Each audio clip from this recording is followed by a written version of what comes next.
Hi everybody, Kelsey Ann Lovelady here with a brand new series called Adopt a Character. Like Adopt a Tot. Only not a tot. Although your character might be a tot. So here's how it's going to work, guys. Twice a month I'm going to create characters using the 5th edition D&D character creation model from the Player's Handbook. When I post a video with a character creation, people can leave comments below the video saying how they would use the character, in what story they would use it, would they play the villain, would they play the hero, whatever, and the person who leaves the best comment gets the character.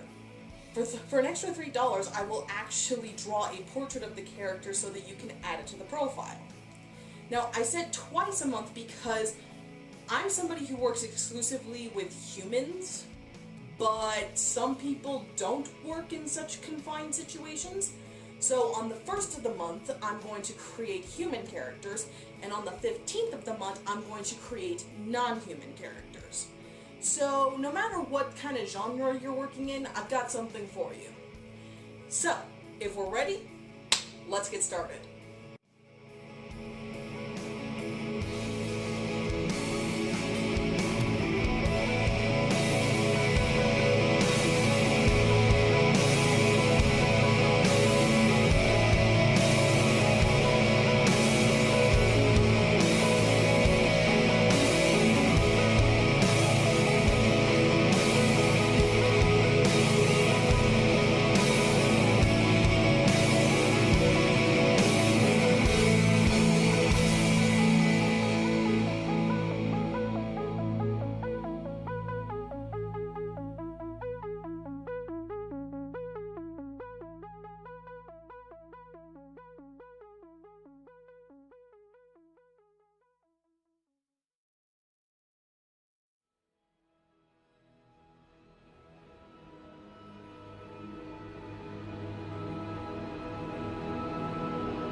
Okay guys, so I couldn't show you the entire process of making the character because it's a really long process, as you have just seen. So I'm just going to do a quick overview of the character, show all the important parts of the character, stuff that will probably affect people's want of the character, and we'll just make it a quick summary. Okay, so Rohnel Sinha, that's how I'm pronouncing the name, is biologically born female. If you would like to make her transgendered or non-binary or gender fluid, go with the grace of Cthulhu. I encourage diversity. So, Rohnel Sinha is a level 14 rogue, so that's not bad. Her background is a folk hero, which means that she successfully protested a law of her land that got taken down. She prefers action to thinking. She doesn't like pretending being something she's not. She wished that her childhood sweetheart had gone with her to pursue her destiny, but unfortunately that did not work out. And she thinks that she can do no wrong, so her shit don't stink. Obviously she's human. Alignment-wise, she's lawful good, so she'll follow the law unless she feels it's unfair, and then all bets are off. But otherwise, she's kind of on the straight and narrow. The only reason why I put experience points up there is so that you guys can know if and when she levels up throughout your story. Now, looking over at the character stats, she is really high in dexterity and charisma, which is great for her because she can be all stealthy or she can be charming. She's also pretty good on the strength level, so she can, like, break grapples easily, or she can do athletics pretty well. Her intelligence is so-so, so it's not great, but it's not bad either. Her constitution and her wisdom suck ass, which essentially means that if she gets poisoned, she's going to become very susceptible very quickly. She probably cannot hold her liquor very well, and while she may be somewhat book smart, she completely lacks common sense. So, there's an idea for character interpretation. Obviously these are all of her skills and saving throws. This is what she's extra good at. You guys can work with that later. Her passive perception is really low. It's a 9, which means that she does not really pay attention to what isn't right in front of her. Her peripheral perception just really sucks. I gave her the option of having Orc/Russian as her language, but she also knows Thieves' Cant because she's a rogue. Think of Thieves' Cant as like the hobo code that you sometimes see in major metropolitan areas. She actually has really low health for a character of her level. But yeah, that should be 14 d8, not 15, but I left it because it's a simple change. It's not that big of a deal. She has a couple of different weapons. I gave her a sickle because that's kind of new. Not a lot of people use them. She also has daggers, she has a rapier, she has a short sword. But she only gets proficiency on the sickle and the daggers because those are the type of weapons that she's good with. So, that's pretty obvious. She has 110 gold pieces. That's not too bad. She has stuff like thieves' tools, artisan tools, shovel, some common clothes. She's really good with those thieves' tools, though. In terms of her features and her skills, she has pretty high sneak attack, which means that if she can attack someone before they even know she's there, she can do a lot of damage. She has cunning action, which means that she basically gets an extra action for every single turn in a fight to either run really fast, disengage an enemy, or hide. But those are the only 3 choices she has. As a rogue, she is specifically an arcane trickster, which those came with other perks, but they are applied other places on the sheet, not just in her features and traits. So in terms of what is in the features and trait about being an arcane trickster is she has magical ambush and versatile trickster. If you guys want me to explain those, I can explain it to you when I give you the sheets when and if you win, so we can do that. Uncanny dodge, what that means is that she can basically dodge an enemy's attack, not to completely miss damage, but to only get half damage, which could save her with that low health. She also gets evasion, which does allow her to basically miss an attack, but only a ranged attack, so like a dragon's fire breath she could evade. She has reliable talent, which means that if ever she's doing a skill check that she's proficient on and she rolls on a d20 anything lower than like a 9, she gets to use that as a 10. So essentially, she cannot roll lower than a 10 on a d20 for any skill she's proficient in. And she also has blind sense, which means that even in the dark, she can tell what is near her so long as it's within 10 feet of her. Moving on to the second page, I gave her some basic appearance stats. She's about 33 years old. She's really short for a human. She's like 4'10". She's 167 pounds, which I think might be a little bit muscly for someone of that height, so that can be really interesting. She has blue eyes, she has deep tan skin, and she is blonde. In terms of her backstory, I only said that she started training at the age of 18, because if she's 33 and she has 14 years of experience, she would be roughly 18 or 19 years old when she started training. So that's the only part of her backstory that needs to be kind of absolute. And even that you could play with a little bit, but that's all I wrote. I did not write her appearance in. I didn't tell you what organization she's a part of, because I think you guys can do that really well. She doesn't have additional features or traits that need to be listed.